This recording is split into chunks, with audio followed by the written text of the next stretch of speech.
When was Wilton's musical built? So in lots of different stages. So the building itself started in around the 1690s. So there's a whole bunch of houses which were slowly knocked together. But the hall we're in is from 1858, opened in 1859. But with the hall, it was going derelict for about 50 years. They wanted to knock it down in 1965, and prevented, fortunately.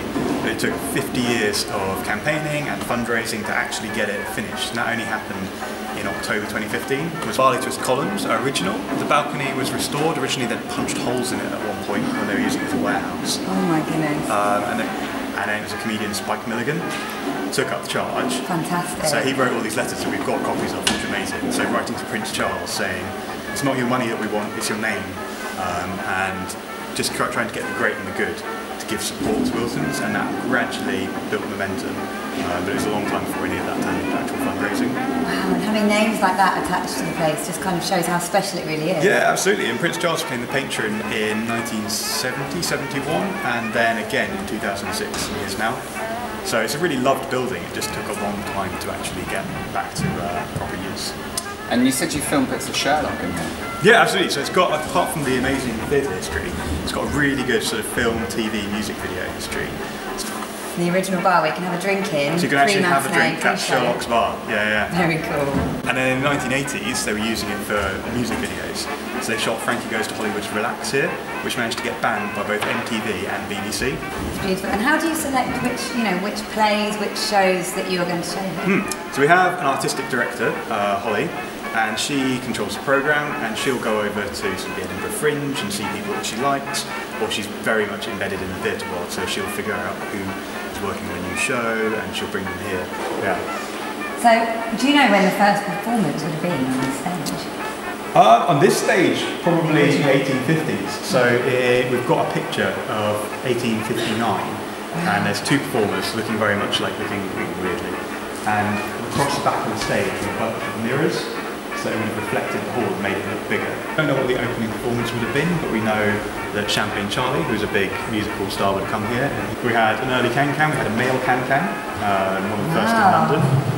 We had Madame Senya, which is actually just Haynes written backwards, but we thought it sounded exotic.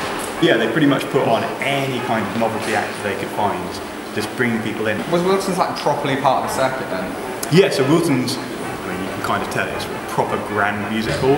It was known as one of the sort of brightest and most glamorous houses in town. And it's so great that it's such an East London gem still today, and it's finally being protected as it should be. Yeah, well, the community's always looked after it. I think even when it was properly derelict, there was always kind of this attitude that you need to keep an eye out for it. And certainly when it's come to restoring it, the community's done a huge amount of support, both in terms of fundraising and also in the late 90s when they needed to do some work just to open the hall. Who was John Wilton? So John Wilton was this amazingly moustached man who was the owner and operator and builder of Wilton's Music Hall.